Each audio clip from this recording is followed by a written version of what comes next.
बनी इजराइल में दो भाई थे, एक मुसलमान दूसरा काफिर। दोनों मछलियां पकड़ने का काम करते थे।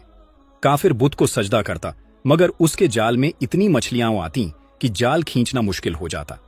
और मुसलमान भाई के जाल में अक्सर सिर्फ एक मछली आती, मगर वो शुक्र अदा करता और सब्र से गुजारा करता। एक दिन मुसलमान की बीवी ने काफिर की बीवी को जेवरात और उम्दा लिबास में देखा तो दिल में हसरत आ गई।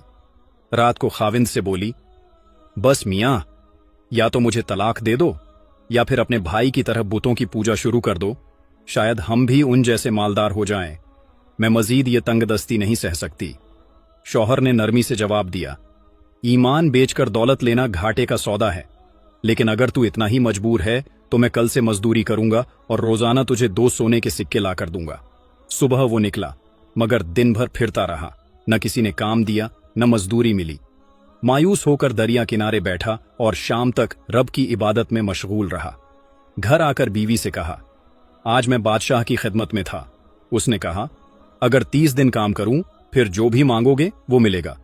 वो बादशाह बड़ा करीम है, उसके खजानों की कोई हद नहीं। बीवी ने मान लिया।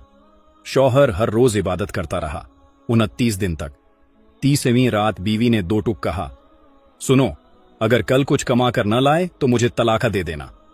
अगली सुबह शौहर एक यहूदी के पास गया, जो मजदूरी तो दे रहा था मगर खाने का इंतजाम नहीं था।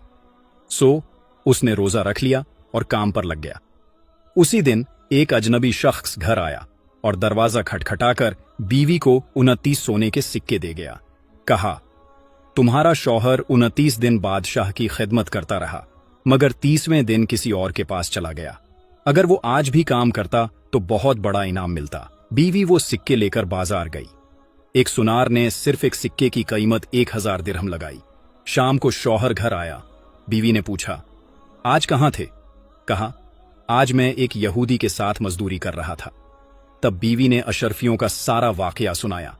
शौहर ये सुनकर रो पड़ा, इतना रोया कि बेहोश हो गया। जब होश आया तो कहा, अफसोस, मैंने बादशाह दो जहां यानी रब्बुल आलमीन की खिदमत छोड़ दी।